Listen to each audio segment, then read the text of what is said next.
Movie roundup में आपका स्वागत है। आज हम एक मिस्ट्री फिल्म एनोला होम्स का रिकैप कर रहे हैं। आगे स्पॉइलर हैं, ध्यान रखें। एनोला प्रसिद्ध होम्स परिवार में सबसे छोटी है। वो उस समय की महिलाओं के सामाजिक स्टैंडर्ड्स से बेहद बुद्धिमान और चौकस है। उसकी मां यूडोरिया ने उसे शतरंज से लेकर जुजित्सु तक सब कुछ सिखाया है और उसे स्ट्रॉन्ग विल और इंडिपेंडेंट सोच के लिए प्रोत्साहित किया है। अपने 16वें जन्मदिन पर एनोला को पता चलता है कि उसकी मां केवल कुछ जन्मदिन उपहार छोड़कर गायब हो गई है। एक हफ्ते बाद वो एक ट्रेन स्टेशन पर अपने भाई माइक्रॉफ्ट और शर्लक से मिलती है। हालांकि वे पहली बार में उसे पहचान ना सके क्योंकि उन्होंने उसे कई वर्षों में नहीं देखा था। शर्लक उसे बुद्धिमान पाता है जबकि माइक्रॉफ्ट उसे शरारती समझता है और उसके लीगल गार्डियन के रूप में उसे मिस हैरिसन द्वारा चलाए एक फिनिशिंग स्कूल में भेज देता है। उसकी मां द्वारा छोड़े गए फ्लावर कार्ड्स के गुप्त संदेश उसे छिपे हुए धन की ओर ले जाते हैं, जिसका उपयोग एनोला बचने के लिए करती है। वो ट्रेन में एक लड़के के भेष में जाती है और एक बैग में छिपा हुआ लड़का पाती है जो काउंट ट्यूक्सबरी है। वो सोचती है कि वो बेवकूफ है, लेकिन वो उसे बताता है कि लिंकहॉर्न नाम का एक ब्राउन हैट में आदमी उसकी तलाश में ट्रेन में है। लिंकहॉर्न ट्यूक्सबरी को ढूंढ लेता है और उसे मारने की कोशिश करता है। ट्यूक्सबरी और एनोला बचने के लिए ट्रेन से कूद जाते हैं। कोई खाना ना होने पर वो मशरूम्स और बेरीज खाते हैं। वे लंदन पहुंचकर वहां अलग होते हैं। एक विक्टोरियन महिला के रूप में एनोला यूडोरिया का पता लगाना जारी रखती है और अखबार के विज्ञापनों में गुप्त संदेश छोड़ती है। एनोला पैम्फलेट और विस्फोटक से भरे एक घर की खोज करती है और जानती है कि यूडोरिया विमन वोटिंग के एक कट्टरपंथी समूह का हिस्सा है। लिंकहॉर्न उस पर हमला करता है और उसे ट्यूक्सबरी के बारे में जानने के लिए डुबोने की कोशिश करता है। वे लड़ते हैं, लेकिन वो विस्फोटकों को जलाकर वहां से भाग जाती है। एनोला अपनी मां की तलाश के बजाय ट्यूक्सबरी को बचाने के इरादे से फिर से ट्यूक्सबरी को ढूंढती है क्योंकि वो सोचती है कि वो खुद का बचाव नहीं कर सकता है। वो अधिक जानने के लिए बेसिल वेदरहॉल में ट्यूक्सबरी एस्टेट का दौरा करती है।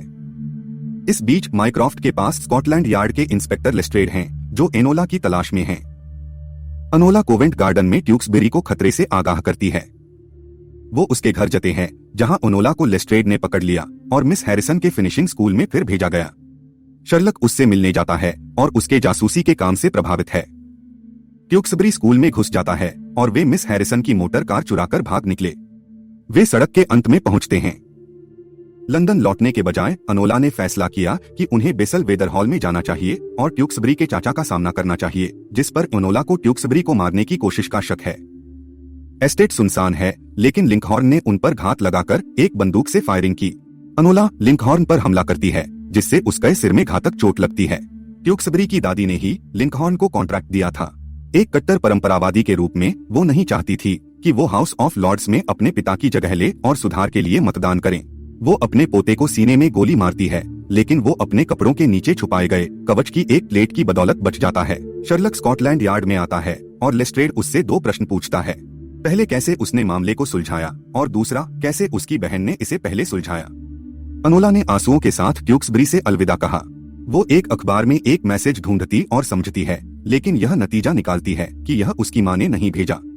मीटिंग पॉइंट पर शर्लक और माइक्रॉफ्ट एनोला पर चर्चा करते हैं और शर्लक उसका गार्जियन बनने का सुझाव देते हैं। वे जाने का फैसला करते हैं, लेकिन शर्लक को एक सुराग दिखाई देता है और वो एनोला की तलाश नहीं करने का फैसला करता है। पूरे समय एनोला न्यूज़बॉय के वेश में देखती रही है। अपने घर लौटने पर एनोला अपनी मां को इंतजार करती हुई पाती है। वहां वे गले मिलते हैं और यूडोरिया बताती है कि उसे क्यों उसे छोड़ना पड़ा और उसे फिर से क्यों जाना चाहिए, लेकिन वो एनोला की कामयाबी से प्रभावित है। एनोला को अपनी स्वतंत्रता और उद्देश्य मिल गया है। वो अब एक प्रोफेशनल जासूस है। फिल्म यहाँ खत्म होती है। फिल्म से हम सीख सकते हैं कि आपके पास 2 रास्ते होते हैं, आपका अपना या वह रास्ता जो दूसरे आपके लिए चुनते हैं। हालांकि हम उन कुछ चीजों से बच नहीं सकते जो समाज हम पर थोपता है, लेकिन हम अपने भाग्य के लिए खुद जिम्मेदार हैं और हमें अपना रास्ता खुद चुनना चाहिए।